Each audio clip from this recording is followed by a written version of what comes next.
Hi friends, PSC learning ട്രിക്സിന്റെ പുതിയൊരു വീഡിയോയിലേക്ക് ഏവർക്കും സ്വാഗതം. ജൂലൈ 18 നടക്കാനിരിക്കുന്ന കമ്പനി ബോർഡ് LGS പരീക്ഷയുമായി ബന്ധപ്പെട്ടിട്ടുള്ള പരിശീലന ക്ലാസ്സാണ് ഇന്ന് നമ്മൾ ചെയ്യുന്നത്. മുൻ വർഷങ്ങളിൽ ലാസ്റ്റ് ഗ്രേഡ് സെർവൻറ്റ് പരീക്ഷകളിൽ PSC നടത്തിയിട്ടുള്ള പ്രീവിയസ് ഇയർ ചോദ്യോത്തരങ്ങളാണ് നമ്മൾ ചെയ്യുന്നത്. 100 ചോദ്യങ്ങളും അതോടൊപ്പം തന്നെ അനുബന്ധ വസ്തുതകളും നമ്മൾ പഠിക്കുന്നുണ്ട്. മാത്സിൻ്റെ ചോദ്യങ്ങളെല്ലാം തന്നെ ചെയ്തു നോക്കി ഉത്തരത്തിലേക്ക് എത്തേണ്ട ഏറ്റവും എളുപ്പമുള്ള വഴി കൂടിയാണ് നമ്മൾ ഈ ക്ലാസ്സിലൂടെ പറഞ്ഞു തരുന്നത്.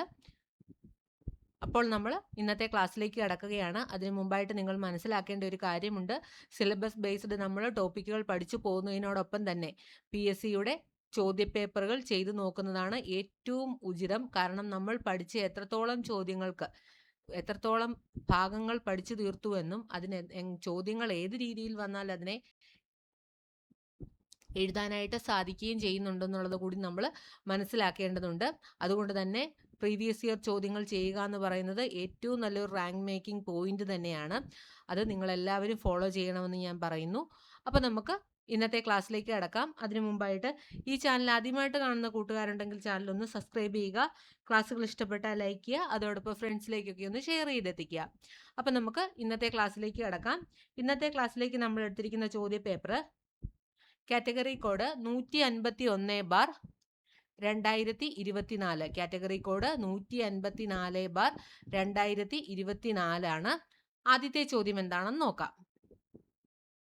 ഒന്നാമത്തെ ചോദ്യം, നീരജ് ചോപ്ര 2024 പാരീസ് ഒളിമ്പിക്സിൽ മെഡൽ നേടിയ ഇനം ഏതാണ്? നീരജ് ചോപ്ര 2024 പാരീസ് ഒളിമ്പിക്സിൽ മെഡൽ നേടിയ ഇനം ഏതാണ്? ഉത്തരം option D, javelin throw. Option D, ജാവലിനാണ്. വെള്ളി മെഡലാണ് അദ്ദേഹം നേടിയിട്ടുള്ളത്. അതുപോലെ തന്നെ ഒളിമ്പിക്സിലെ 2 മെഡലുകൾ, ടോക്കിയോയിൽ സ്വർണം, അതുപോലെ തന്നെ പാരീസിൽ വെള്ളി നേടുന്നതാണ് ആദ്യ ഇന്ത്യ അത്ലറ്റാണ് അദ്ദേഹം എന്ന് പറയുന്നത്. സ്വർണവും വെള്ളിയും നേടുന്ന ആദ്യ ഇന്ത്യൻ അത്ലറ്റാണ് നീരവ് ചോപ്ര. അടുത്ത ചോദ്യം, കേരളത്തിന്റെ പുതിയ ഹൈക്കോടതി ചീഫ് ജസ്റ്റിസ് ആരാണ്? ഈ ചോദ്യം 2024 ചോദ്യമാണ്. 2024 ചോദ്യത്തിന്റെ ആൻസർ കീ പ്രകാരം ഓപ്ഷൻ സി, നിതിൻ മധുക്കർ ജംദാർ ആണ്. 2024 ചോദ്യപേപ്പർ ആൻസർ കീ പ്രകാരം ഉത്തരം നിതിൻ മധുക്കർ ജംദാർ ആണ്. 2026 ജനുവരി 10 പുതിയ കേരള ഹൈക്കോടതി ചീഫ് ജസ്റ്റിസ് ആയിട്ട് ചുമതലയെടുത്തു.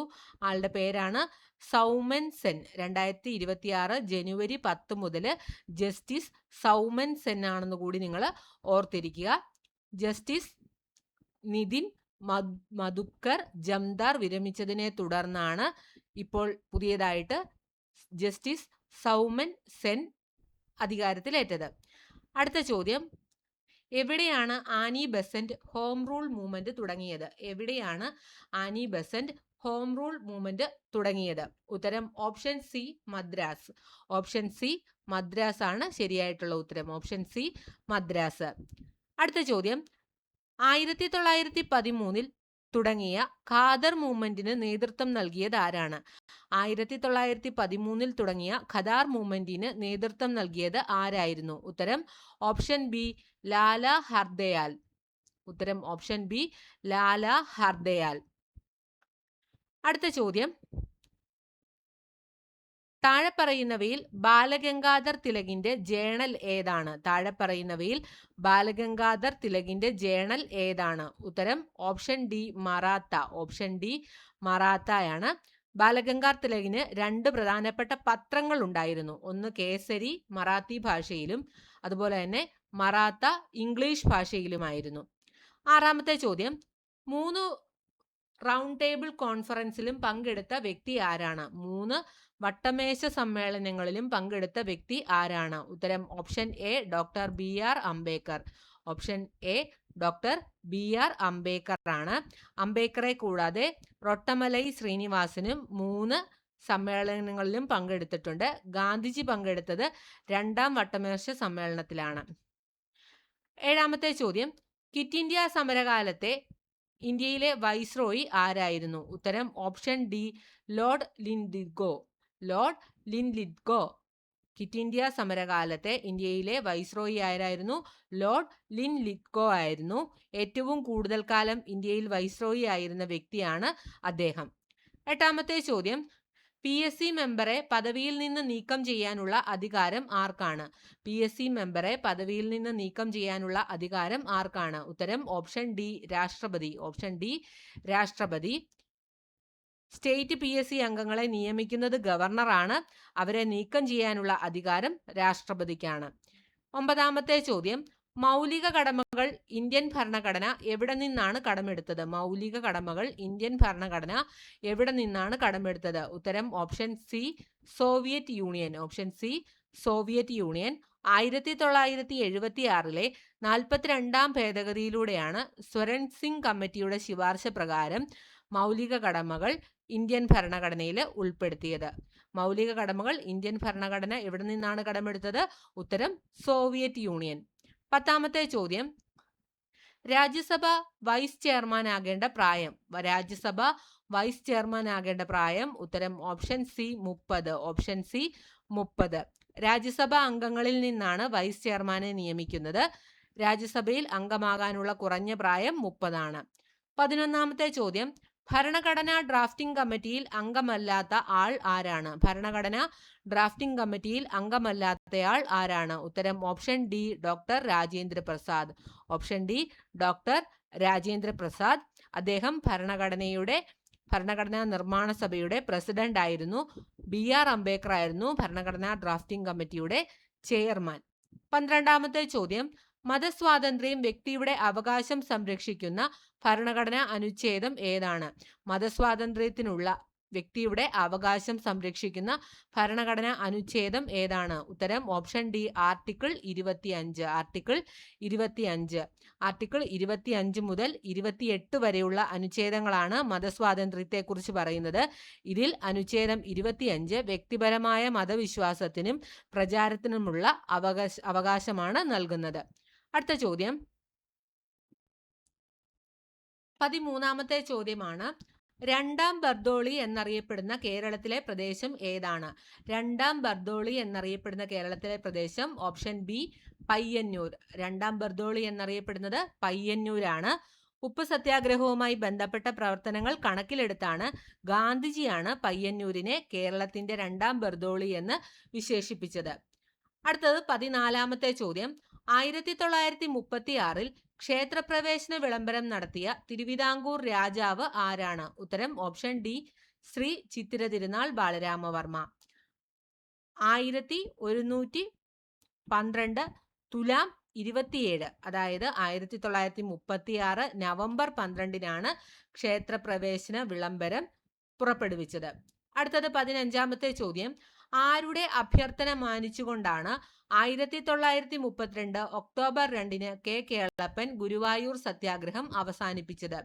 ആരുടെ അഭ്യർത്ഥന മാനിച്ചുകൊണ്ടാണ് 1932 ഒക്ടോബർ 2-ന് കെ കേളപ്പൻ ഗുരുവായൂർ സത്യാഗ്രഹം അവസാനിപ്പിച്ചത്? ഉത്തരം option C, Gandhiji. Option C, Gandhiji. 12 ദിവസം നീണ്ടു നിൽക്കുന്ന നിരാഹാര സമരം ഗാന്ധിജിയുടെ നിർദ്ദേശപ്രകാരമാണ് അദ്ദേഹം അവസാനിപ്പിച്ചത്.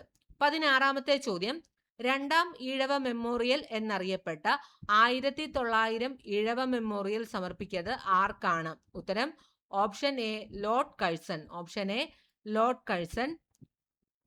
ഡോക്ടർ പൽപുവിന്റെ നേതൃത്വത്തിലാണിത് സമർപ്പിച്ചത്. 17ഉം 18ഉം 19ഉം ചോദ്യങ്ങൾ PSCയുടെ ഫൈനൽ ആൻസർ കീ പ്രകാരം ക്യാൻസൽ ചെയ്തതാണ്. നമുക്ക് 20ാമത്തെ ചോദ്യം നോക്കാം. നീതി ആയോഗിന്റെ 2023-24 സുസ്ഥിര വികസന ലക്ഷ്യങ്ങളുടെ റിപ്പോർട്ട് പ്രകാരം കേരളത്തിനോടൊപ്പം 1-ാം സ്ഥാനം പങ്കിട്ട സംസ്ഥാനം ഏത്? നീതി ആയോഗിന്റെ 2023-24 സുസ്ഥിര വികസന ലക്ഷ്യങ്ങളുടെ റിപ്പോർട്ട് പ്രകാരം കേരളത്തോടൊപ്പം 1-ാം സ്ഥാനം പങ്കിട്ട സംസ്ഥാനം ഏത്? ഉത്തരം option A, Uttarakhand. Option A, ഉത്തരാഖണ്ഡാണ് ഉത്തരം. കേരളവും ഉത്തരാഖണ്ഡും 79 സ്കോർ വീതം നേടിയാണ് 1-ാം സ്ഥാനത്തെത്തിയത്. 79 സ്കോറാണ് ഈ രണ്ട് സംസ്ഥാനങ്ങളും നേടിയത്. അങ്ങനെയാണ് ഇവര് 1-ാം സ്ഥാനത്തേക്ക് എത്തിയത്. അടുത്ത ചോദ്യം, 21ാമത്തെ ചോദ്യം PSC ഫൈനൽ ആൻസർ കീ പ്രകാരം ക്യാൻസൽ ചെയ്തതാണ്. 22ാമത്തെ ചോദ്യം നോക്കാം. സെബിയുടെ പൂർണ്ണരൂപം എന്ത്? ഉത്തരം ഓപ്ഷൻ ബി ആണ്, securities and exchange board of India. Securities and exchange board of India എന്നതാണ് സെബിയുടെ ഫുൾ ഫോം, പൂർണ്ണരൂപം. ഇനി 1988 ഇത് സ്ഥാപിതമായത്. 1992 നിയമപരമായ പദവി ലഭിച്ചത്. സെബിയുടെ ആസ്ഥാനം മുംബൈ ആണ്. അതുപോലെ തന്നെ നിലവിലെ ചെയർപേഴ്സൺ മാധവി ബുരി ബുച്ച് ആണ്. മാധവി ബുരി ബുച്ച്. 23ാമത്തെ ചോദ്യം. പാരീസ് ഒളിമ്പിക്സിൽ അമേരിക്കയും ചൈനയും നേടിയ സ്വർണ്ണ മെഡലുകളുടെ എണ്ണം? ഉത്തരം ഓപ്ഷൻ ഡി 40. പാരീസ് ഒളിമ്പിക്സിൽ അമേരിക്കയും ചൈനയും നേടിയ സ്വർണ്ണ മെഡലുകളുടെ എണ്ണം ഓപ്ഷൻ ഡി 40. 2024 പാരീസ് ഒളിമ്പിക്സിൽ അമേരിക്കയും ചൈനയും 40 വീതം സ്വർണ്ണ മെഡലുകളാണ് നേടിയത്. എന്നാൽ കൂടുതൽ വെള്ളി വെങ്കലം മെഡലുകൾ നേടിയത് അമേരിക്കയാണ്. കൂടുതൽ വെള്ളിയും വെങ്കലവും മെഡലുകൾ നേടിയത് അമേരിക്കയുമാണ്. 24ാമത്തെ ചോദ്യം. അഗ്നി, സൂര്യ, ഇന്ത്യൻ പ്രതിരോധ ഭാഗമായ ഈ പേരുകൾ താഴെ പറയുന്നവയിൽ ഏതുമായി ബന്ധപ്പെട്ടതാണ്? ഉത്തരം ഓപ്ഷൻ ഡി മിസൈൽ. അഗ്നി, സൂര്യ, ഇന്ത്യൻ പ്രതിരോധത്തിന്റെ ഭാഗമായ ഈ പേരുകൾ താഴെ പറയുന്നവയിൽ ഏതുമായി ബന്ധപ്പെട്ടതാണ്? ഉത്തരം മിസൈല്. അഗ്നി ഇന്ത്യയുടെ ബാലിസ്റ്റിക് മിസൈൽ പരമ്പരയാണ്. ഭൂഖണ്ഡാന്തര മിസൈൽ വികസിപ്പിക്കാനുള്ള ഇന്ത്യയുടെ പദ്ധതിയാണ് സൂര്യ. അടുത്തത് 25ാമത്തെ ചോദ്യം. ഉപദ്വീപീയ പീഠഭൂമിയെ സംബന്ധിച്ച് തെറ്റായ പ്രസ്താവന ഏത്? ഉയരം കൂടിയ ഭാഗം മഹാബലേശ്വർ, ശരിയാണ്. ഇതിന്റെ ഭാഗമാണ് ഡെക്കാൻ പീഠഭൂമി, ശരിയാണ്. വിന്ധ്യ, സത്പുര, ആരവല്ലി, പശ്ചിമഘട്ടം, പൂർവഘട്ടം എന്നിവ ഇതിന്റെ ഭാഗമാണ്, ഇതും ശരിയാണ്.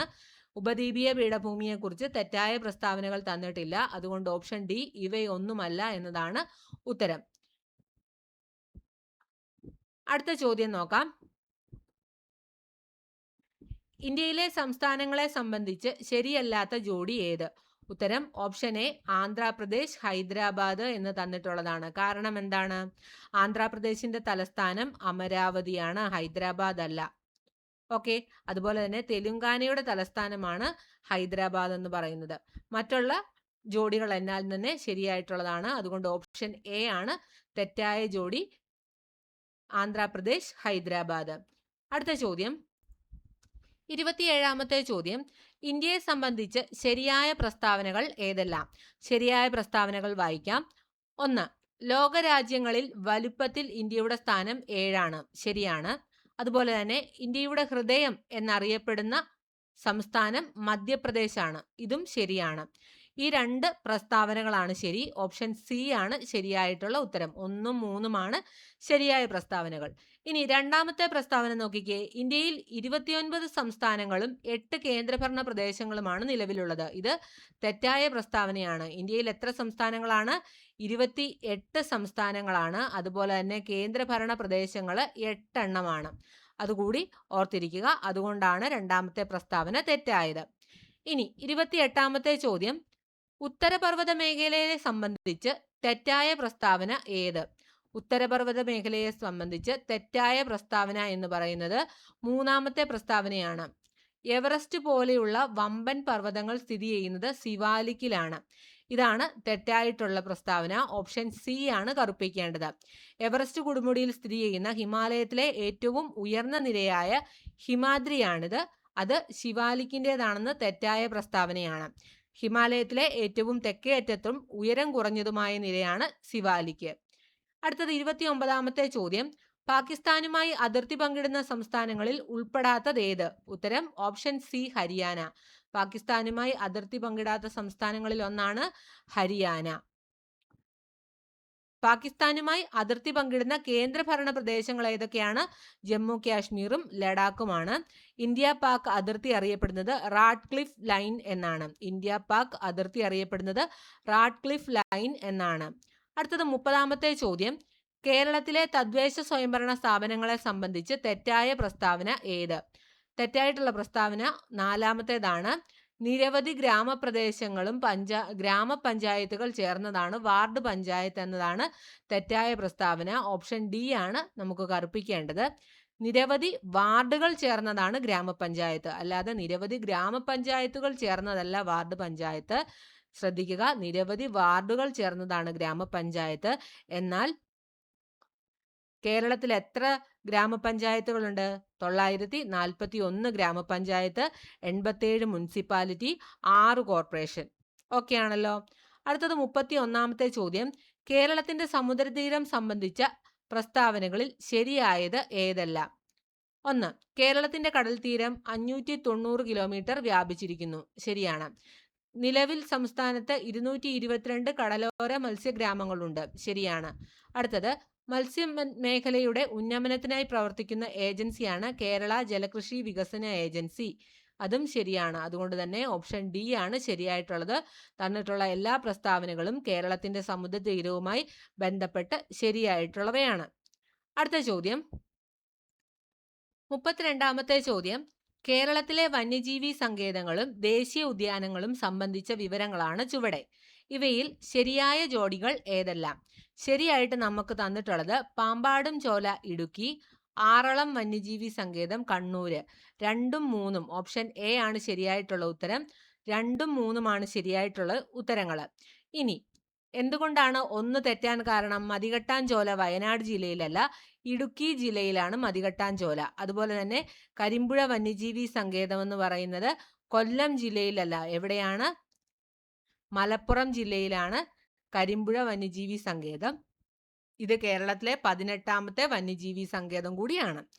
അടുത്തത് 33ാമത്തെ ചോദ്യമാണ്. കേരളത്തെ സംബന്ധിച്ച പ്രസ്താവനകളിൽ ശരിയായത് തിരഞ്ഞെടുക്കുക. 1. മുഴുവൻ ഗ്രാമങ്ങളിലും ബാങ്കിംഗ് സേവനം ലഭ്യമാക്കിയ ഇന്ത്യയിലെ ആദ്യ സംസ്ഥാനം. ശരിയാണ്. അടുത്തത് 3ാമത്തെ പ്രസ്താവന. ജനസാന്ദ്രത കൂടിയ ശ്രദ്ധിക്കുക, 1ാമത്തെ ശരിയായ പ്രസ്താവന എന്ന് പറയുന്നത് മുഴുവൻ ഗ്രാമങ്ങളിലും ബാങ്കിംഗ് സേവനം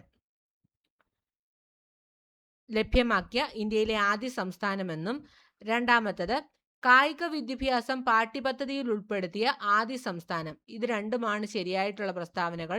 ഓപ്ഷൻ എ ആണ് ശരിയായിട്ടുള്ള ഉത്തരം. ഓപ്ഷൻ എ ആണ് ശരിയായിട്ടുള്ള ഉത്തരം. അടുത്തത് 34ാമത്തെ ചോദ്യം. കേരളത്തിലെ വിവിധ വൈദ്യുത പദ്ധതികളെ സംബന്ധിച്ച പ്രസ്താവനകളിൽ ശരിയല്ലാത്തത് ഏത്? ശരിയല്ലാത്ത പ്രസ്താവന 3ാമത്തതാണ്. തിരമാലയിൽ നിന്ന് വൈദ്യുതി ഉൽപ്പാദിപ്പിക്കുന്ന കേരളത്തിന്റെ പദ്ധതിയാണ് നീണ്ടകര. ഇത് ശരിയല്ല, തെറ്റായ പ്രസ്താവനകളാണ്. കാരണം എന്തുകൊണ്ടാണ്? തിരമാലയിൽ നിന്ന് വൈദ്യുതി ഉൽപ്പാദിപ്പിക്കുന്നത് എവിടെയാണ്? വിഴിഞ്ഞത്താണ്. തിരുവനന്തപുരം ജില്ലയിലെ വിഴിഞ്ഞത്താണ്. തിരമാലയിൽ നിന്ന് വൈദ്യുതി ഉൽപ്പാദിപ്പിക്കുന്ന പദ്ധതി നീണ്ടകരയിലല്ല, വിഴിഞ്ഞത്താണ് കേട്ടോ. വിഴിഞ്ഞത്താണ് തിരമാലയിൽ നിന്ന് വൈദ്യുതി ഉൽപ്പാദിപ്പിക്കുന്ന പദ്ധതി, നീണ്ടകരയിലല്ല. അപ്പം 3ാമത്തതാണ്, ഓപ്ഷൻ സി ആണ് തെറ്റായ പ്രസ്താവന. 35ാമത്തെ ചോദ്യം. കേരളത്തിലെ ജലാശയങ്ങളെ സംബന്ധിച്ച പ്രസ്താവനകളിൽ ശരിയായവ കണ്ടെത്തുക.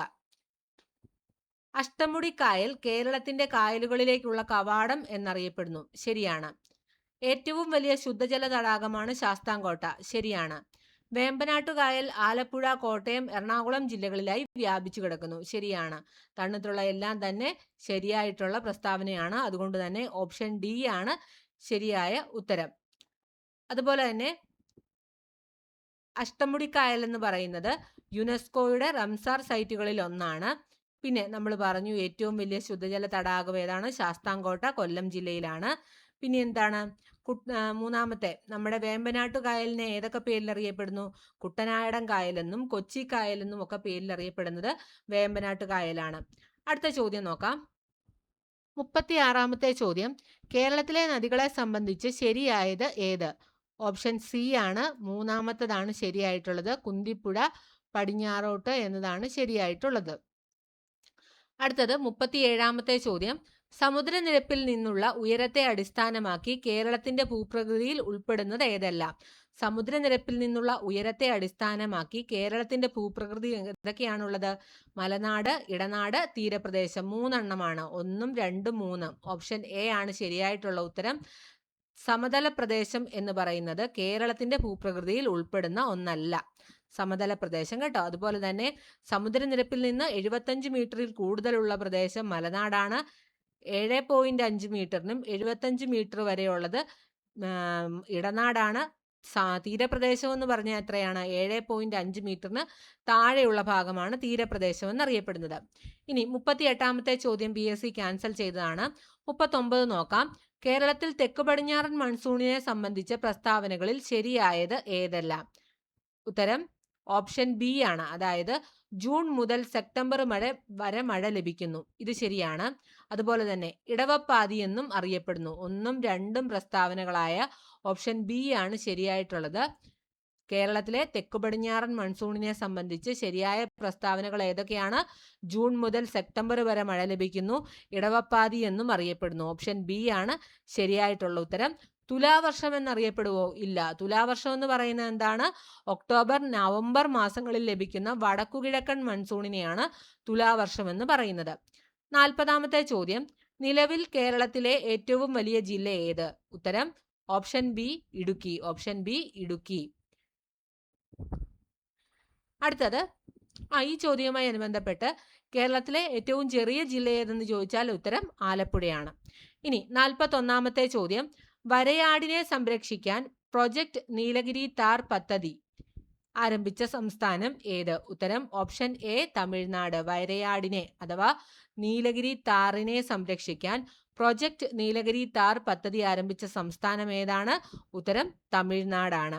വരയാടുകളുടെ സംരക്ഷണത്തിനായിട്ട് തമിഴ്നാട്ടിൽ ആരംഭിച്ച പദ്ധതിയാണ്. തമിഴ്നാടിന്റെ സംസ്ഥാന മൃഗം കൂടിയാണ് വരയാട്. തമിഴ്നാടിന്റെ സംസ്ഥാന മൃഗം കൂടിയാണ് വരയാട്. 42ാമത്തെ ചോദ്യം, കേരളത്തിലെ സ്കൂൾ ബസ്സുകൾ ട്രാക്ക് ചെയ്താൽ രക്ഷിതാക്കൾക്ക് മോട്ടോർ വാഹന വകുപ്പ് ആരംഭിച്ച മൊബൈൽ ആപ്പ് ഏത്? കേരളത്തിലെ സ്കൂൾ ബസ്സുകൾ ട്രാക്ക് ചെയ്യാൻ രക്ഷിതാക്കൾക്ക് മോട്ടോർ വാഹന വകുപ്പ് ആരംഭിച്ച മൊബൈൽ ആപ്പ് ഏതാണ്? ഉത്തരം option C Vidya Vahan. Option C Vidya Vahan. School കുട്ടികളുടെ സുരക്ഷ ഉറപ്പാക്കുന്നതിനായിട്ട് മോട്ടോർ വാഹന വകുപ്പ് പുറത്തിറക്കിയ ഒരു മൊബൈൽ ആപ്ലിക്കേഷനാണ് വിദ്യാവാഹൻ. അടുത്ത ചോദ്യം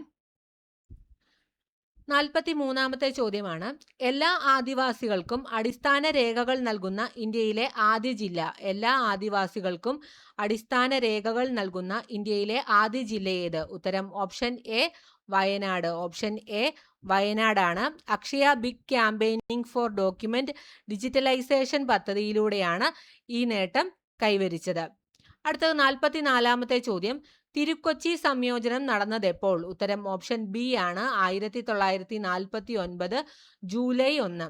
തിരുക്കൊച്ചി സംയോജനം നടന്നത് എപ്പോൾ? 1949 ജൂലൈ 1. തിരുവിതാംകൂറും കൊച്ചിയും ലയിച്ച് തിരുക്കൊച്ചി സംസ്ഥാനമായിട്ട് രൂപീകരിച്ചു. പറവൂർ TK നാരായണപിള്ളയായിരുന്നു ആദ്യ മുഖ്യമന്ത്രി. 45ാമത്തെ ചോദ്യം,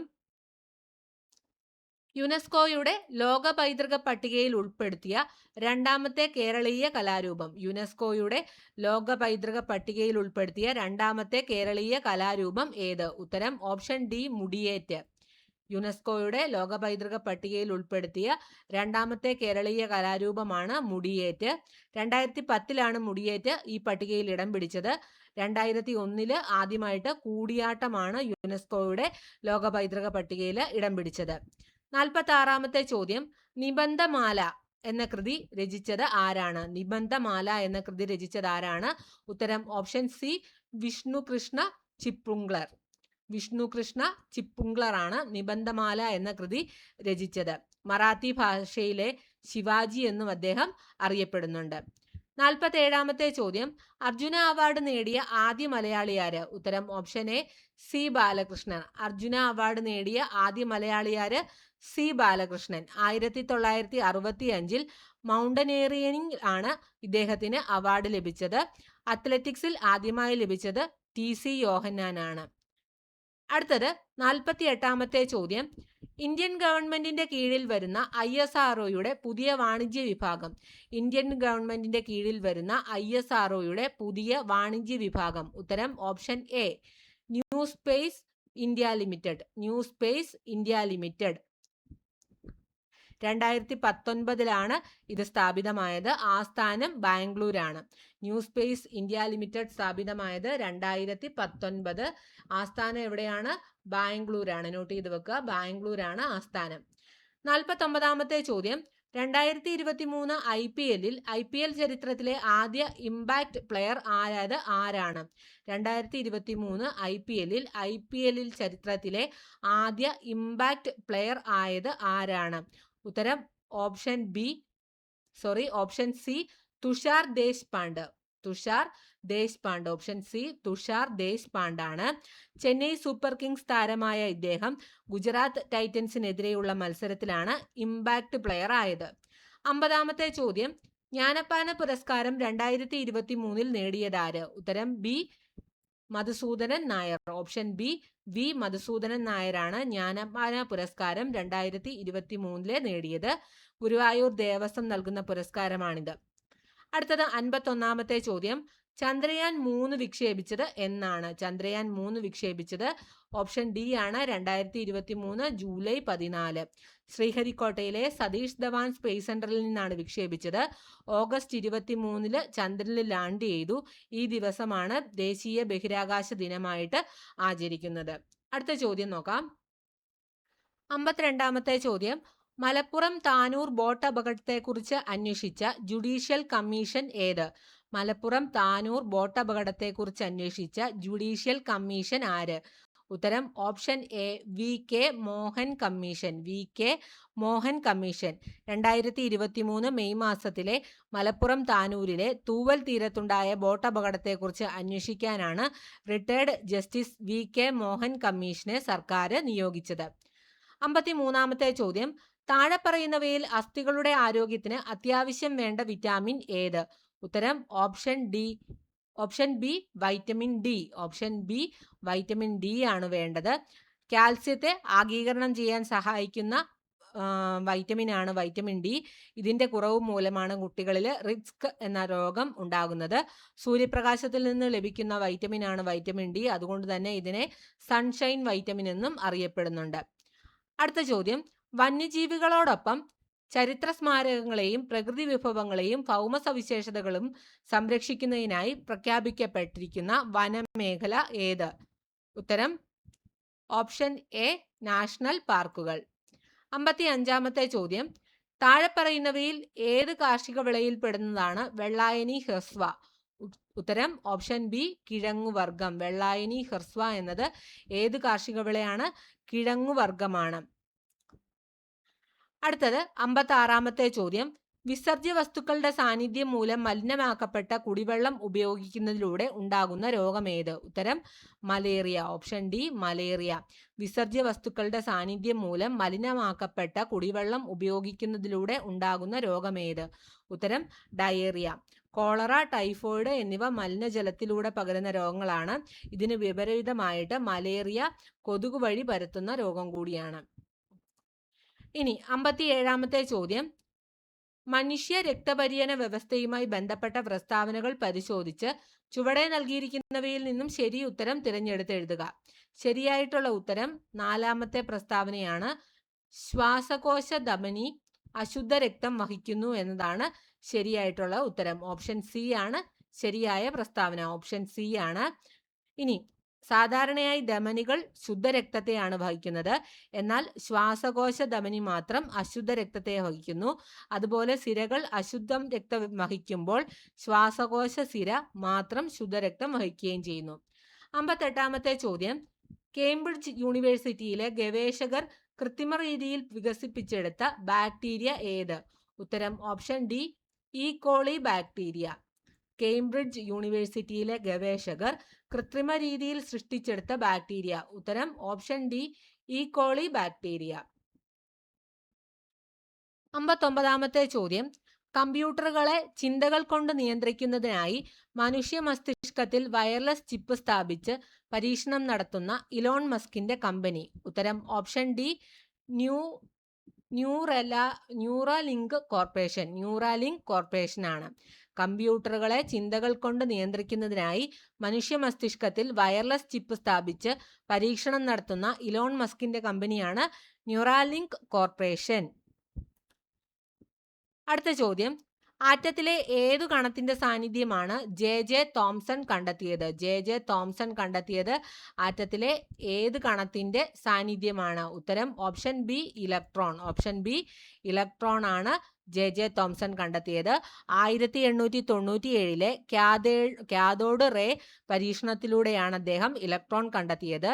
അതുപോലെ തന്നെ ജെ തോംസന്റെ മറ്റൊരു പ്രത്യേകതയാണ് ഇദ്ദേഹമാണ് ആറ്റത്തിന്റെ പ്ലം പുഡിംഗ് മോഡൽ അവതരിപ്പിച്ചത്. പ്രോട്ടോൺ കണ്ടെത്തിയത് ഏണസ്റ്റ് റൂദർഫോർഡും ന്യൂട്രോൺ കണ്ടെത്തിയത് ജെയിംസ് ചാഡ്വിക്കുമാണ്. അടുത്ത ചോദ്യം, തന്നിരിക്കുന്നവയിൽ ക്രിസ്റ്റൽ ആകൃതിയിലല്ലാത്ത കാർബണിന്റെ രൂപാന്തരം ഏത്? ഉത്തരം ഓപ്ഷൻ സി കൽക്കരി. കാർബണിന്റെ ക്രിസ്റ്റൽ ആകൃതിയിലുള്ള രൂപങ്ങളാണ് വജ്രം, ഗ്രാഫൈറ്റ്, ഫ്ലൂറിൻ എന്നിവയൊക്കെ. കൽക്കരി മാത്രം ക്രിസ്റ്റൽ ആകൃതിയിലല്ല. ക്രിസ്റ്റൽ ആകൃതിയിലില്ലാത്ത രൂപങ്ങൾക്ക് ഉദാഹരണം കാർബണിന്റെ ഏതൊക്കെയാണ്? കൽക്കരി, ചാർക്കോള്, ലാംബ്ലോക്ക് എന്നിവയൊക്കെ. 62ാമത്തെ ചോദ്യം, ഒരു ലോഹധാതുവിനെ അയിരായി പരിഗണിക്കുന്നതിന് അതിനുണ്ടായിരിക്കേണ്ട സവിശേഷതകളെ കുറിച്ച് കൊടുത്തിട്ടുള്ള പ്രസ്താവനകളിൽ ശരിയായത് ഏതെല്ലാമാണ്? ഉത്തരം ലോഹത്തിന്റെ അംശം കൂടുതൽ ഉണ്ടായിരിക്കണം. അതുപോലെ തന്നെ എളുപ്പത്തിൽ ചുറവ് കുറഞ്ഞ രീതിയിൽ ലോഹം വേർതിരിച്ചാൽ എടുക്കാൻ കഴിയുന്നതായിരിക്കണം. അതുകൊണ്ട് തന്നെ ഓപ്ഷൻ ഡി ആണ് ശരി. 2ഉം 3ഉം പ്രസ്താവനകളാണ് ശരിയായിട്ടുള്ളത്. അടുത്ത 63ാമത്തെ ചോദ്യം, ജനറേറ്ററിൽ നടക്കുന്ന ഊർജ പരിവർത്തനം യാന്ത്രികോർജം വൈദ്യുതോർജമായി മാറുന്നു. ഓപ്ഷൻ എ ആണ് ശരിയായിട്ടുള്ള ഉത്തരം. 64ാമത്തെ ചോദ്യം, ശ്രവണബോധം ഉളവാക്കാൻ കഴിയുന്ന ഊർജ രൂപമാണ് ശബ്ദം. ശബ്ദത്തെ സംബന്ധിച്ച് തന്നിരിക്കുന്ന പ്രസ്താവനകളിൽ ശരിയായ പ്രസ്താവന ഏതാണ്? 1. വസ്തുക്കളുടെ കമ്പനം മൂലമാണ് ശബ്ദം ഉണ്ടാകുന്നത്. ഇത് ശരിയാണ്.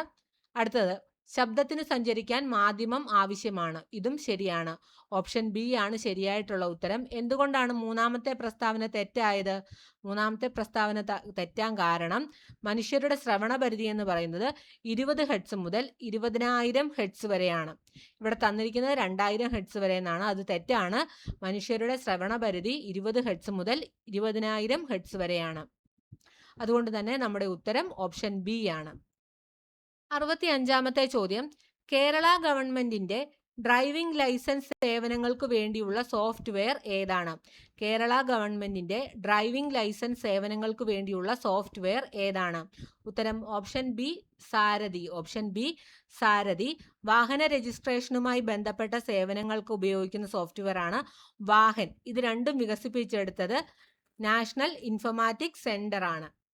വാഹൻ എന്ന് പറയുന്ന ആപ്പ് എന്തിനുള്ളതാണ്? സോഫ്റ്റ്വെയർ എന്തിനാണ്? വാഹന രജിസ്ട്രേഷന് വേണ്ടിയിട്ടുള്ളതാണ്. ഡ്രൈവിംഗ് ലൈസൻസ് സേവനങ്ങൾക്ക് വേണ്ടിയിട്ടുള്ള സോഫ്റ്റ്വെയർ ആണ് സാരഥി.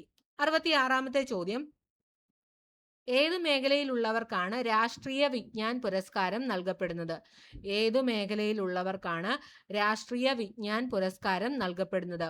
ഉത്തരം ഓപ്ഷൻ ബി ശാസ്ത്രജ്ഞർക്ക്. ഓപ്ഷൻ ബി ശാസ്ത്രജ്ഞർക്ക്. ശാസ്ത്ര സാങ്കേതിക നവീനത മേഖലയിലെ ഇന്ത്യയിലെ ഏറ്റവും ഉയർന്ന പുരസ്കാരമാണിത്. 67ാമത്തെ ചോദ്യം, കേരള സാമൂഹിക സുരക്ഷാ മിഷൻ കോർപ്പറേഷനുകളിലും മുനിസിപ്പാലിറ്റികളിലും താമസിക്കുന്ന 65 വയസ്സിന് മുകളിൽ പ്രായമുള്ള വയോജനങ്ങൾക്ക് നൽകുന്ന ആരോഗ്യ സാമൂഹിക പരിരക്ഷ ഏതാണ്? ഉത്തരം option B Vayomithram. Option B Vayomithram. Kerala സാമൂഹിക സുരക്ഷാ മിഷൻ കോർപ്പറേഷനുകളിലും മുനിസിപ്പാലിറ്റികളിലും താമസിക്കുന്ന 65 വയസ്സിന് മുകളിൽ പ്രായമുള്ള വയോജനങ്ങൾക്ക് നൽകുന്ന ആരോഗ്യ സുരക്ഷാ പരിരക്ഷ ഏതാണ്? ഉത്തരം വയോമിത്രം. അടുത്ത ചോദ്യം നോക്കാം. താഴെ പറയുന്നവയിൽ വൈറസ് മൂലമുണ്ടാകുന്ന രോഗബാധ ഏതാണ്? ഉത്തരം option D chicken box. Option D chicken box ആണ്. വാരിസെല്ല സോസ്റ്റർ എന്ന വൈറസ് ആണ് ഇതിന് കാരണം.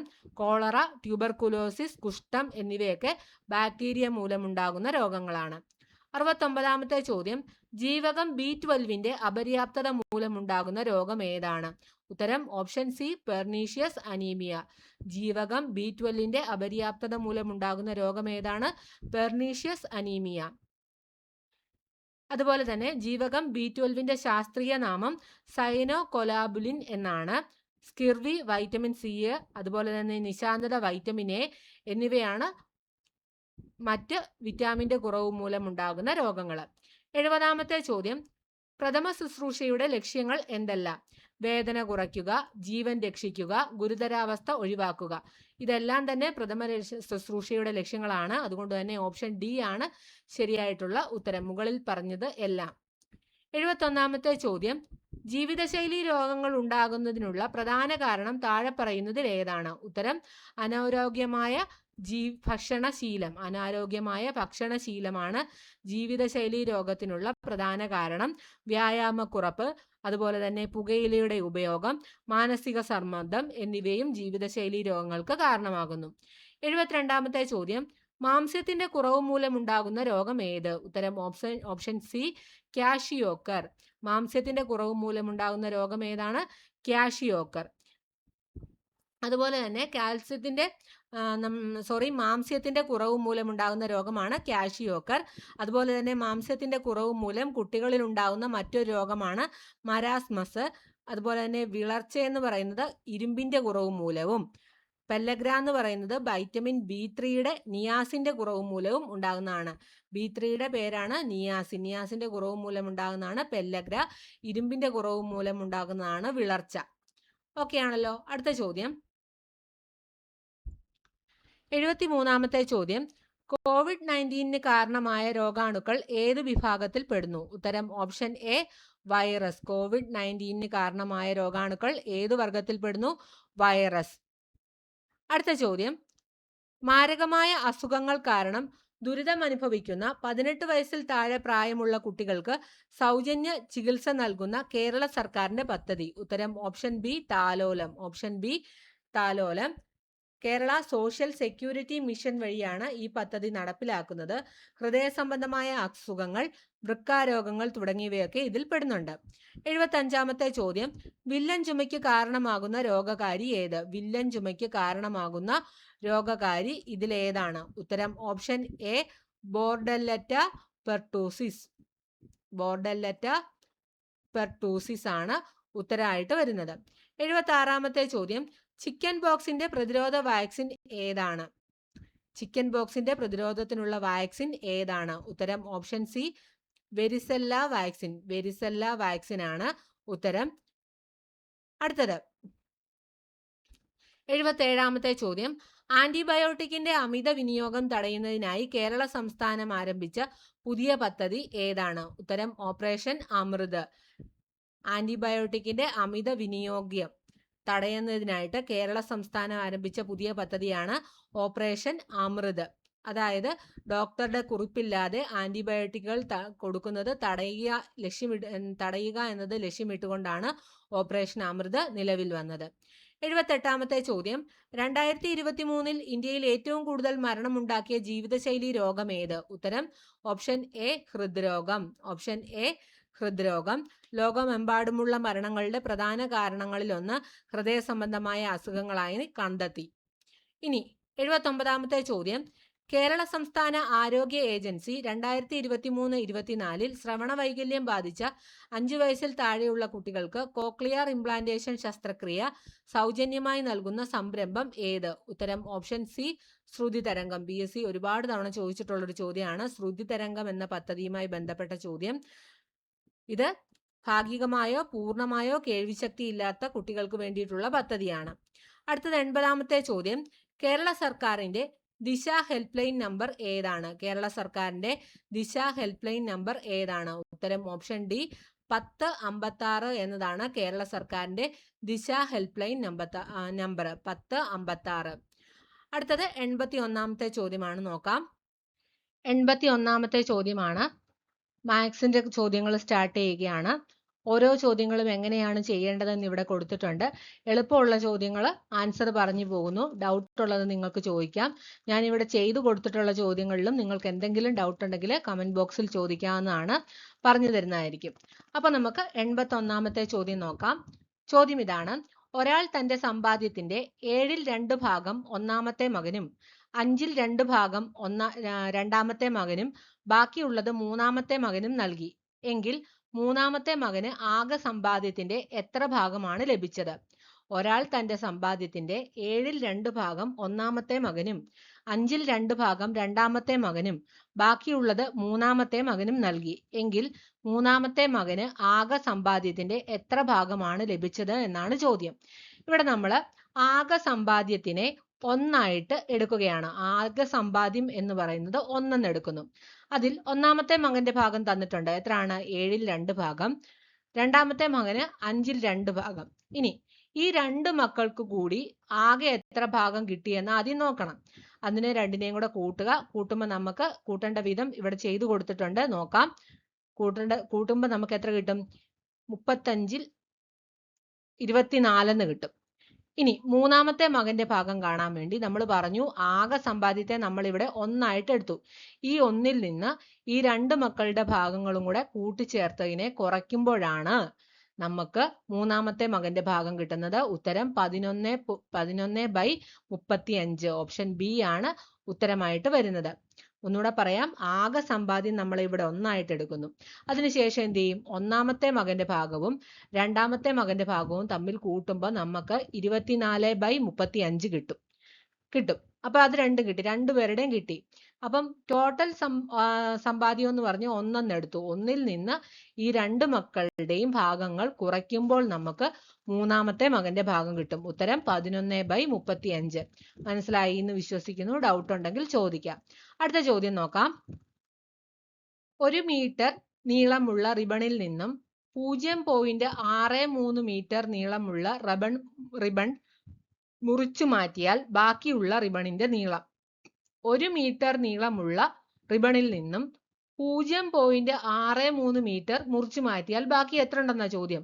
അത് വളരെ എളുപ്പമാണ്. എത്രയാണ്? 1 മീറ്ററിൽ നിന്നും 0.63 മൈനസ് ചെയ്യും. കിട്ടുമ്പോൾ നമുക്ക് എത്ര കിട്ടും? 0.37 മീറ്ററിന് കിട്ടും. ഉത്തരം ഓപ്ഷൻ ബി ആണ് ശരിയായിട്ടുള്ള ഉത്തരം. വളരെ സിമ്പിൾ ആയിട്ടുള്ള ചോദ്യമാണ്. ഇനി 83ാമത്തെ ചോദ്യം. ഒളിമ്പിക്സിൽ 100 മീറ്റർ ഓട്ട മത്സരം 10 സെക്കൻഡിൽ ഓടി പൂർത്തിയാക്കിയാൽ ശരാശരി എത്ര വേഗതയിലാണ് ഓടിയത്? ഇത് കണ്ടുപിടിക്കാനായിട്ട് വേഗത കാണാനുള്ള ഇക്വേഷൻ നമുക്കറിയാം. ദൂരം ബൈ സമയം. ദൂരവും തന്നിട്ടുണ്ട്, സമയവും തന്നിട്ടുണ്ട്. അത് ഇക്വേഷനിലേക്ക് ഇട്ട് കൊടുക്കുമ്പോൾ നമുക്ക് എത്ര കിട്ടും? 100/10 ചെയ്യുമ്പോൾ 10 മീറ്റർ പെർ സെക്കൻഡ് എന്ന് കിട്ടും. ഉത്തരം ഓപ്ഷൻ എ ആണ്. ഓപ്ഷൻ എ ആണ് ശരിയായിട്ടുള്ള ഉത്തരം. Option A. അടുത്തത് 84ാമത്തെ ചോദ്യമാണ്. ഏതു സംഖ്യയോട് 0.11 കൂട്ടിയാൽ 1.011 കിട്ടും? അതെങ്ങനെ കണ്ടുപിടിക്കും?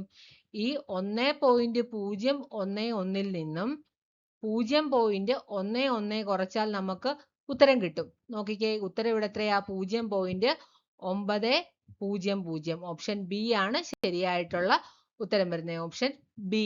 ചെയ്തു നോക്കുക. ഇവിടെ ചെയ്തു കൊടുത്തിട്ടുണ്ട്. ഡൗട്ട് ഉള്ളവർക്ക് നോക്കാം. ഏത് സംഖ്യയോട് കൂട്ടിയാലാണ്? ഏത് സംഖ്യയോടെ 0.11 കൂട്ടിയാൽ 1.011 കിട്ടുമെന്ന് ചോദിച്ചാൽ എന്താണ്? ആ സംഖ്യയിൽ നിന്ന് 0.11 കുറച്ച് നോക്കുക. അപ്പോൾ ഉത്തരം കിട്ടും. അതാണ് 84ാമത്തെ ചോദ്യത്തിന്റെ ഉത്തരം. ഓപ്ഷൻ ബി ആണ് ശരിയായിട്ടുള്ള ഉത്തരം. ഇനി അടുത്ത ചോദ്യം 85ാമത്തെ ചോദ്യമാണ്. ശ്രദ്ധിക്കാം. 580 രൂപയ്ക്ക് വാങ്ങിയ ഒരു സാധനം 609 രൂപയ്ക്ക് വിറ്റാൽ ലാഭം എത്ര ശതമാനം എന്നതാണ് ചോദ്യം. 580 രൂപയ്ക്ക് വാങ്ങിച്ച സാധനം 609 രൂപയ്ക്ക് വിറ്റു. അപ്പൊ ലാഭശതമാനം എത്രയാണെന്നാണ്. ആദ്യം നമുക്ക് ലാഭശതമാനം കാണാനുള്ള ഇക്വേഷൻ പഠിച്ചിരിക്കണം. ഏതാണ് ലാഭശതമാനം കാണേണ്ടത്? ലാഭശതമാനം ഈസ് ഈക്വൽ ടു ലാഭം ഡിവൈഡഡ് ബൈ വാങ്ങിയ വില ഇൻറ്റു 100 എന്നുള്ളതാണ് ലാഭശതമാനത്തിന്റെ ഇക്വേഷൻ. ഇനി ഇതിൽ നിന്ന് ലാഭം എങ്ങനെ കണ്ടുപിടിക്കാൻ പറ്റും? ലാഭം കണ്ടുപിടിക്കാനുള്ള ഇക്വേഷൻ ലാഭം ഈസ് ഈക്വൽ ടു വിറ്റ വില മൈനസ് വാങ്ങിയ വില. വിറ്റ വിലയിൽ നിന്ന് വാങ്ങിയ വില കുറച്ചാൽ ലാഭം കിട്ടും. എത്ര കിട്ടി? 609 രൂപയ്ക്ക് വിറ്റു. 580 രൂപയ്ക്ക് മേടിച്ച സാധനമാണ്. 609 രൂപയ്ക്ക് വിറ്റപ്പം 29 രൂപയാണ് ഇവിടെ ലാഭം. ഇപ്പൊ ലാഭം കിട്ടി. വാങ്ങിയ വിലയും നമ്മുടെ കയ്യിലുണ്ട്. അപ്പൊ ലാഭശതമാനം കണ്ടുപിടിക്കാമല്ലോ. 29 ഡിവൈഡഡ് ബൈ 580 ഇൻറ്റു 100 എന്ന് പറയുന്നത് എത്രയാണ്? 5%. ഓപ്ഷൻ ഡി ആണ് ശരിയായിട്ടുള്ള ഉത്തരം. ഓപ്ഷൻ ഡി ആണ് ശരിയായിട്ടുള്ള ഉത്തരം. 86ാമത്തെ ചോദ്യം. 4, 5, 6 എന്നീ സംഖ്യകൾ 3 കൊണ്ട് പൂർണ്ണമായി ഹരിക്കാൻ കഴിയുന്ന ഏറ്റവും ചെറിയ എണ്ണൽ സംഖ്യ ഏത്? ഇതെന്ന് പറഞ്ഞാൽ LCM കാണാനാണ്. ഏതിന്റെയൊക്കെയാണ്? 4, 5, 6ന്റെ LCM കണ്ടാൽ ഇതിന്റെ ഉത്തരം കിട്ടും. ഇവിടെ LCM കാണുന്നത് വളരെ എളുപ്പമായോണ്ടാണ് ചെയ്തു കൊടുക്കാത്തത്. 4, 5, 6ന്റെ LCM കാണുമ്പോൾ നമുക്ക് ഉത്തരം 60 എന്ന് കിട്ടും. ഓപ്ഷൻ ഡി ആണ് ശരിയായിട്ടുള്ള ഉത്തരം. ചെയ്യാൻ അറിയില്ലാത്തവർക്ക് ചോദിക്കാമെന്നാണ് പറഞ്ഞു തരുന്നതായിരിക്കും. ഇനി 87ാമത്തെ ചോദ്യം നോക്കിയേ. 1/2 പ്ലസ് 1/3 മൈനസ് 1/4 എത്രയാണെന്നാണ് ചോദ്യം. ഇവിടെയും സെയിം തന്നെയാണ്, ഇവിടെ ചെയ്തു കൊടുത്തിട്ടുണ്ട്. ഈ 2, 3, 4 2, 3, 4 ഇതിന്റെ LCM എടുക്കുമ്പോൾ നമുക്ക് 12 കിട്ടും. അതിനുശേഷം ഈ 1/2 എന്നുള്ളതിനെ 12ലേക്ക് മാറ്റുക. അതായത് 1നെ 6 കൊണ്ടും 2നെ 6 കൊണ്ടും മൾട്ടിപ്ലൈ ചെയ്യുമ്പോൾ നമുക്ക് 6/12 കിട്ടുന്നു. അതുപോലെ തന്നെ 1/3യെ 12ന്റെ മൾട്ടിപ്ലിക്കേഷനിലേക്ക് മാറ്റുക. അപ്പോൾ 4/12 കിട്ടും. 1/4നെ മാറ്റുമ്പോൾ 3/12 കിട്ടും. ഇപ്പം നമുക്ക് ഡിനോമിനേറ്റർ എല്ലാം കോമൺ ആയിട്ട് വന്നു. എന്തിനാണ് ഈ 12ലേക്ക് മാറ്റിയത്? ഡിനോമിനേറ്റർ സെയിം ആകാൻ വേണ്ടിയിട്ട്, നമുക്ക് കണക്ക് എളുപ്പം ചെയ്യാൻ വേണ്ടിയിട്ടാണ് നമ്മളിങ്ങനെ ചെയ്തത്. അപ്പം ഡിനോമിനേറ്റർ സെയിം ആയിട്ട് വന്നപ്പോൾ ഈസി ആയി. 6 പ്ലസ് 4 മൈനസ് 3 ഡിവൈഡഡ് ബൈ 12 എത്ര കിട്ടി? 7/12 എന്ന് കിട്ടി. ഉത്തരം 7/12. ഓപ്ഷൻ ബി ആണ് ശരിയായിട്ടുള്ള ഉത്തരം. ചെയ്യാൻ അറിയില്ലാത്തവർക്ക് ഇവിടെ കൊടുത്തിട്ടുണ്ട്, നോക്കി ചെയ്യാവുന്നതാണ്. അടുത്ത ചോദ്യം 88ാമത്തെ ചോദ്യമാണ്. ശ്രദ്ധിക്കാം. √16 plus 4 square is equal to K ആണെങ്കിൽ കെയുടെ വില. വളരെ എളുപ്പമാണ്. √16 എത്രയാണ്? 4 ആണ്. 4 സ്ക്വയർ എന്ന് പറഞ്ഞാൽ എത്രയാണ്? 4നെ 4 കൊണ്ട് ഗുണിക്കുന്നതാണ് 4 സ്ക്വയർ. അപ്പോൾ അത് 16. അപ്പം √14ന്റെ വില 4. ഈ 4നെ 16 കൊണ്ട് കൂട്ടുമ്പോൾ എത്ര കിട്ടും? 20 കിട്ടും. ഉത്തരം ഓപ്ഷൻ സി 20. ഒന്നുമില്ല, √16ന്റെ വില ആദ്യം എഴുതുക 4. പിന്നെ 4 സ്ക്വയർ എന്ന് പറഞ്ഞാൽ എത്രയാണ്? 16 ആണ്. ഉത്തരം എത്ര കിട്ടി? 20 കിട്ടി. അപ്പൊ കെയുടെ വാല്യൂ എത്ര കിട്ടി? 20 എന്ന് കിട്ടി. അടുത്തത് 89ാമത്തെ ചോദ്യം. 12 കളികൾ കഴിഞ്ഞപ്പോൾ ഒരു ക്രിക്കറ്റ് കളിക്കാരന്റെ ശരാശരി റൺസ് 49 ആണ്. 13ാമത്തെ കളിയിൽ എത്ര റൺസ് എടുത്താലാണ് അയാളുടെ ശരാശരി റൺസ് 50 ആകുന്നത്? വളരെ എളുപ്പമാണ്. 12 കളിയിലെ ആ കളിക്കാരന്റെ ആകെ റൺസ് എന്ന് പറഞ്ഞാൽ എത്ര? 12 × 49 588. ഇനി 13ാമത്തെ കളിയിൽ എത്ര റൺസ് എടുത്താലാണ് അയാളുടെ ശരാശരി 50 ആകാൻ വേണ്ടതെന്നാണ് ചോദിച്ചേക്കുന്നത്. അപ്പം 13ാമത്തെ കളിയിൽ ശരാശരി 50 ആകാൻ അയാൾക്ക് വേണ്ട റൺസ് എന്ന് പറഞ്ഞാൽ 13 × 50 ആണ്. അപ്പം 650. അപ്പൊ 13ാമത്തെ കളിയിൽ എടുക്കേണ്ട റൺസ് നമുക്ക് കിട്ടി. എത്രയാണ്? ഈ 650ൽ നിന്ന് 588 കുറച്ച 62 എന്ന് കിട്ടും. 62 റൺസ് ആണ് 13ാമത്തെ കളിയിൽ അദ്ദേഹം നേടേണ്ടത്. എങ്കിൽ മാത്രമേ ടോട്ടൽ അയാളുടെ ശരാശരി റൺസ് 50 ആകത്തുള്ളൂ. ഈ കണക്ക് കിട്ടിയല്ലോ. കിട്ടിയില്ലെങ്കിൽ ചോദിക്കാം, ഒന്നുകൂടെ പറഞ്ഞു തരാം. ഇനി 90ാമത്തെ ചോദ്യം ബോർഡ് മാസ് വെച്ച് ചെയ്യേണ്ടതാണ്. 18 × 21 പ്ലസ് 21 × 82. ഉത്തരം നമുക്ക് കിട്ടുന്നത് ഓപ്ഷൻ ബി 2100. Option B 2100. 91ാമത്തെ ചോദ്യം.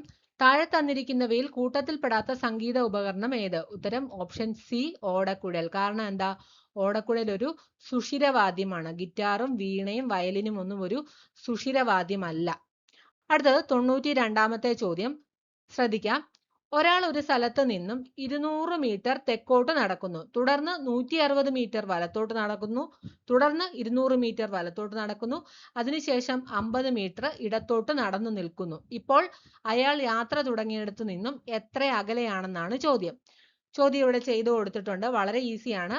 ഒരാള് ഈ പോയിന്റിൽ നിന്നും യാത്ര തുടങ്ങുന്നു. എത്ര മീറ്റർ പോയി? എന്താ പറഞ്ഞിരിക്കുന്നത്? ഒരു സ്ഥലത്ത് നിന്നും 200 മീറ്റർ തെക്കോട്ട്. അപ്പോൾ ഒരു സ്ഥലത്ത് നിന്ന് 200 മീറ്റർ തെക്കോട്ട് നടന്നു. അതിനുശേഷം അയാൾ എന്ത് ചെയ്തു? തുടർന്ന് 160 മീറ്റർ വലത്തോട്ട് നടന്നു. 160 മീറ്റർ വലത്തോട്ട് നടന്നു. അതിനുശേഷം വീണ്ടും തുടർന്ന് 200 മീറ്റർ വലത്തോട്ട് നടക്കുന്നു. ഇവിടുന്ന് വീണ്ടും 200 മീറ്റർ വലത്തോട്ട് നടന്നു. അതിനുശേഷം എന്താ? 50 മീറ്റർ ഇടത്തോട്ട് നടന്നു നിൽക്കുന്നു. 50 മീറ്റർ ഇടത്തോട്ട് നടന്നു നിന്നു. ഇപ്പോൾ അയാൾ യാത്ര തുടങ്ങിയിടത്തു നിന്നും എത്ര ദൂരെയാണെന്നാണ് ചോദ്യം. നമുക്കറിയാം ഇവിടെ ഇപ്പം 50 മീറ്റർ നടന്നു നിൽക്കുക. അതിന് മുന്നേ നോക്കിക്കേ, ഈ വാല്യൂ എത്രയാ? ഇത് എത്ര ദൂരമാ? 160 മീറ്റർ തന്നെയാ അല്ലേ? 160. അപ്പം ഈ 160ന്റെ കൂടെ ഈ 50 മീറ്റർ കൂടെ കൂടിയാൽ അയാള് യാത്ര തുടങ്ങിയിടത്തു നിന്നും എത്ര അകലെയാണെന്ന് കാണാൻ പറ്റും. വളരെ എളുപ്പമാണ്. ഈ 160ന്റെ കൂടെ 50 ആഡ് ചെയ്താൽ മതി. അത്തരം ഉത്തരം എത്ര കിട്ടും? 210 മീറ്റർ എന്ന് കിട്ടും. ഓപ്ഷൻ സി ആണ് ഉത്തരമായിട്ട് വരുന്നത്. അടുത്ത 93ാമത്തെ ചോദ്യം. 12 + 10 × 5 × 0 എത്രയാണ്? ഉത്തരം ഓപ്ഷൻ ബി 12. ഓപ്ഷൻ ഡി 12 ആണ് ശരിയായിട്ടുള്ള ഉത്തരം. അടുത്തത് 94-ാമത്തെ ചോദ്യം. ഒരു പ്രത്യേക കോഡിൽ ഡൽഹി എന്നതിനെ ക്രോഡീകരിച്ചപ്പോൾ HIDEL എന്ന് കിട്ടി എങ്കിൽ ഇറ്റലി എന്നതിനെ കോഡ് ഉപയോഗിച്ച് ഏതു രീതിയിൽ ക്രമീകരിക്കാം? ഉത്തരം ഓപ്ഷൻ ബി LYITA. ചെയ്തു നോക്കുക, വളരെ ഈസിയാണ്. കിട്ടിയില്ലെങ്കിൽ ചോദിക്കാം, ചെയ്ത് കാണിക്കുന്നതായിരിക്കും. അടുത്ത ചോദ്യം 95-ാമത്തെ ചോദ്യമാണ്. ഇപ്പോൾ രേവതിയുടെയും അമ്മയുടെയും വയസ്സുകളുടെ തുക 36 ആണ്. 2 വർഷം കഴിയുമ്പോൾ അമ്മയുടെ വയസ്സ് രേവതിയുടെ വയസ്സിന്റെ 4 മടങ്ങാകും എങ്കിൽ ഇപ്പോൾ രേവതിക്ക് എത്ര വയസ്സുണ്ട് എന്നാണ് ഇവിടെ കൊടുത്തിട്ടുണ്ട്. രേവതിയുടെയും അമ്മയുടെയും വയസ്സുകളുടെ തുക 36. രേവതിക്ക് ഇപ്പോൾ X വയസ്സുണ്ട്, അമ്മയ്ക്ക് ഇപ്പോൾ 36 - X വയസ്സ് വരും അല്ലേ? 2 വർഷത്തിന് ശേഷം രേവതിയുടെ വയസ്സെന്ന് പറയുന്നത് X+2 ആകും. അമ്മയുടെ വയസ്സെന്ന് പറഞ്ഞാൽ എത്രയാണ്? അമ്മയുടെ വയസ്സ് ഇപ്പൊ എത്രയുണ്ട്? 36 - X ആണ്. അതിന്റെ കൂടെ 2 കൂടെ കൂട്ടും. അപ്പൊ എത്രയാണ്? 38 - X എന്ന് പറയുന്നത് 2 വർഷത്തിന് ശേഷം അമ്മയുടെ വയസ്സാകും. ഇനി 2 വർഷം കഴിയുമ്പോൾ അമ്മയുടെ വയസ്സ് രേവതിയുടെ വയസ്സിന്റെ 4 മടങ്ങാകും എന്ന് പറഞ്ഞു. അപ്പൊ എങ്ങനെ വരും? 2 വർഷം കഴിയുമ്പോൾ അമ്മയുടെ വയസ്സെന്ന് പറയുന്നത് 38 - X ആണ്. അത് 4 മടങ്ങാകുന്നത് എങ്ങനെയാ? രേവതിയുടെ വയസ്സിന്റെ 4 മടങ്ങെന്ന് പറയുന്നത് 4 × X+2 ആകും. അതിനെ നമ്മൾ സിംപ്ലിഫൈ ചെയ്യുകയാണ്. ചെയ്യുമ്പോൾ എങ്ങനെ വരും? അമ്മയുടെ വയസ്സ് = 4x + x എന്ന് കിട്ടും. 4x + 8നെ നമ്മൾ എങ്ങനെ തിരിച്ചെഴുതുമ്പോൾ എങ്ങനെ വരും? 38 - 8 എന്ന് പറയുന്നത് 4x + x ആകും. അതിൽ നിന്ന് 30, 38 നിന്ന് 8 പോയാൽ 30 ആകും. 30 = എന്ന് പറയുന്നത് 5x ആകും. അതിൽ നിന്ന് എക്സിന്റെ വാല്യൂ കിട്ടും 6. അപ്പം രേവതിക്ക് എത്ര വയസ്സുണ്ട്? 6 വയസ്സുണ്ട്. ചെയ്തു നോക്കുക, വളരെ ഈസിയാണ്. സമാധാനത്തോടെ ചെയ്തു നോക്കുക. ചെയ്യാനുള്ള വിധം ഇവിടെ കൊടുത്തിട്ടുണ്ട്. ഓക്കെ ആണല്ലോ. അടുത്തത് 96-ാമത്തെ ചോദ്യം. 0.31 + 0.21 × 2 ഉത്തരം എത്രയാണ് വരുന്നത്? വളരെ ഈസിയാണ്. ദശാംശ സംഖ്യകളുടെ സങ്കലനവും ഗുണനവുമാണ് വന്നിരിക്കുന്നത്. ഉത്തരം നമുക്ക് കിട്ടുന്നത് ഓപ്ഷൻ ഡി 0.73 ആണ്. ചെയ്തു നോക്കുക, കിട്ടിയില്ലെങ്കിൽ ചോദിക്കാം. 97-ാമത്തെ ചോദ്യം. 50 കുട്ടികളുള്ള ഒരു ക്ലാസ്സിൽ 40 കുട്ടികൾ ഗണിതത്തിന് ജയിച്ചു, 25 കുട്ടികൾ ഇംഗ്ലീഷിന് ജയിച്ചു, 18 കുട്ടികൾ ഗണിതത്തിനും ഇംഗ്ലീഷിനും വിജയിച്ചു എങ്കിൽ ഈ 2 വിഷയങ്ങൾക്കും തോറ്റത് എത്ര പേരാണെന്നാണ് ചോദ്യം. ടോട്ടൽ തന്നിട്ടുണ്ട്. 50 കുട്ടികളുണ്ട്. മാത്സിന് 40 പേര് ജയിച്ചു, ഇംഗ്ലീഷിന് 25 പേര് ജയിച്ചു, മാത്സിനും ഇംഗ്ലീഷിനും കൂടെ 18 പേര് ജയിച്ചു. ഇനി മാത്സിന് മാത്രം ജയിച്ചവരെ ഇതിൽ നിന്ന് എങ്ങനെ കണ്ടുപിടിക്കാൻ പറ്റും? മാത്സിന് ടോട്ടൽ 40 പേര് ജയിച്ചെന്ന് പറഞ്ഞു. അതിൽ നിന്ന് ഈ 18 കുറയ്ക്കണം. കാരണം എന്താ? മാത്സിനും ഇംഗ്ലീഷിനും ജയിച്ചവർ 18 പേരുണ്ടെന്ന് പറഞ്ഞു. അത് കുറയ്ക്കുമ്പം 22 കിട്ടും. അപ്പം മാത്സിന് മാത്രം ജയിച്ചവര് 22 പേര്. അതുപോലെ തന്നെ ഇംഗ്ലീഷിന്റെയും കണ്ടുപിടിക്കണം. ഇംഗ്ലീഷിന് 25 പേര് ജയിച്ചിട്ടുണ്ട്. അതിൽ 18 പേര് മാത്സിനും കൂടെ ജയിച്ചവരാ. മാത്സിനും ഇംഗ്ലീഷിനും ജയിച്ചവരാ. ആ 18 ഇവിടെ കുറയ്ക്കുമ്പോൾ നമുക്ക് 7 കിട്ടും. അപ്പൊ ടോട്ടൽ ജയിച്ചവരെ നമുക്ക് എത്ര കിട്ടും? 22, 7, 18. ടോട്ടൽ 47 പേര് ജയിച്ചവരാണെന്ന് കിട്ടും. അപ്പൊ 2 വിഷയത്തിനും തോറ്റവരെ അതിൽ നിന്ന് എങ്ങനെ കണ്ടുപിടിക്കും? ടോട്ടൽ കുട്ടികളിൽ നിന്നും ആകെ ജയിച്ചവരെ കുറയ്ക്കുമ്പോൾ 2 വിഷയത്തിന് തോറ്റവരെ കിട്ടും. ഉത്തരം ഓപ്ഷൻ സി 3 ആണ്. Option C 3. 98-ാമത്തെ ചോദ്യം. PQRS എന്നീ 4 ആളുകൾ നിരന്നു നിൽക്കുന്നു. P എന്നയാൾ ക്യൂവിന്റെ വലതുവശത്തും R എന്നയാൾ ഇടതുവശത്തും നിൽക്കുന്നു. S എന്നയാൾ Pയുടെ വലതുവശത്തും Q എന്നയാൾ വലതുവശത്തും നിൽക്കുന്നു എങ്കിൽ ഏറ്റവും ഇടത്തെ അറ്റത്തു നിൽക്കുന്നത് ആരാണ്? ഉത്തരം ഓപ്ഷൻ ബി Q ആണ്. ഓപ്ഷൻ ബി Q ആണ് ഉത്തരം. 99-ാമത്തെ ചോദ്യം. 103, 104, 107, 112, 119, 128 ഈ ശ്രേണിയിലെ അടുത്ത പദം കണ്ടെത്തുക. ഇവിടെ ചെയ്യേണ്ട വിധം കൊടുത്തിട്ടുണ്ട്. ആദ്യം ആ ശ്രേണി നിങ്ങൾ എഴുതി വെക്കുക. എന്നിട്ട് ഓരോ സംഖ്യകളും തമ്മിലുള്ള ബന്ധം എന്താണെന്ന് നോക്കുക. 103-ൽ നിന്ന് 104 ആകാൻ 1 കൂട്ടി, 104-ൽ നിന്ന് 107 ആകാൻ 3 കൂട്ടി, 107-ൽ നിന്ന് 112 ആകാൻ 5 കൂട്ടി, 112-ൽ നിന്ന് 119 ആകാൻ 7 കൂട്ടി, 119-ൽ നിന്ന് 128 ആകാൻ 9 കൂട്ടി. അപ്പൊ എങ്ങനെയാണ് വ്യത്യാസം വന്നേക്കുന്നത്? 1, 1, 3, 5, 7, 9. അപ്പൊ അടുത്തത് എന്താ? 11 കൂടേണ്ടത്. 11 കൂടുമ്പോൾ നമുക്ക് ഉത്തരം 139 കിട്ടും. ഉത്തരം ഓപ്ഷൻ എ 139. അടുത്തത് നോക്കിയേ, 100ാമത്തെ ചോദ്യമാണ്. 16, 36, 64, 114, 144. ഈ കൂട്ടത്തിൽ പെടാത്ത സംഖ്യ ഏതെന്നാണ് ചോദിച്ചിരിക്കുന്നത്. ഓരോ സംഖ്യകളും തമ്മിലുള്ള ബന്ധം എന്താണെന്ന് നോക്കാം. 16 എന്ന് പറയുന്നത് 4ന്റെ സ്ക്വയർ ആണ്. 36 എന്ന് പറയുന്നത് 6ന്റെ സ്ക്വയർ ആണ്. 64 എന്ന് പറയുന്നത് 8ന്റെ സ്ക്വയർ ആണ്. ഇനി 144 എന്ന് പറയുന്നത് 12ന്റെ സ്ക്വയർ ആണ്. ഓക്കെ ആണല്ലോ. അപ്പൊ അതിനകത്ത് 114 എന്ന് പറയുന്നത് ഒരു പൂർണ്ണവർഗ സംഖ്യ അല്ല. അതുകൊണ്ട് തന്നെ കൂട്ടത്തിൽ പെടാത്തത് ഓപ്ഷൻ സി ആണ്. ഓപ്ഷൻ സി ആണ് ശരിയായിട്ടുള്ള ഉത്തരം. അപ്പൊ നമ്മൾ ഇന്നത്തെ ക്ലാസ്സിൽ 100 ചോദ്യങ്ങളും ചെയ്തു. മാത്സ് വളരെ ഈസി ആയിട്ടുള്ള ക്വസ്റ്റ്യനുകളായിരുന്നു. ഡൗട്ട് ഉണ്ടെങ്കിൽ നിങ്ങൾക്ക് ചോദിക്കാം. ക്ലാസ്സുകൾ ഇഷ്ടപ്പെട്ടാൽ നിങ്ങൾ ലൈക്ക് ചെയ്യാൻ മറക്കരുത്. നിങ്ങളുടെ അഭിപ്രായങ്ങളും നിർദ്ദേശങ്ങളും കമന്റുകളായിട്ട് ഇടാം. അടുത്ത ദിവസം നമുക്ക് മറ്റൊരു ക്ലാസ്സുമായി വീണ്ടും കാണാം. എല്ലാവർക്കും വിജയാശംസകൾ. താങ്ക്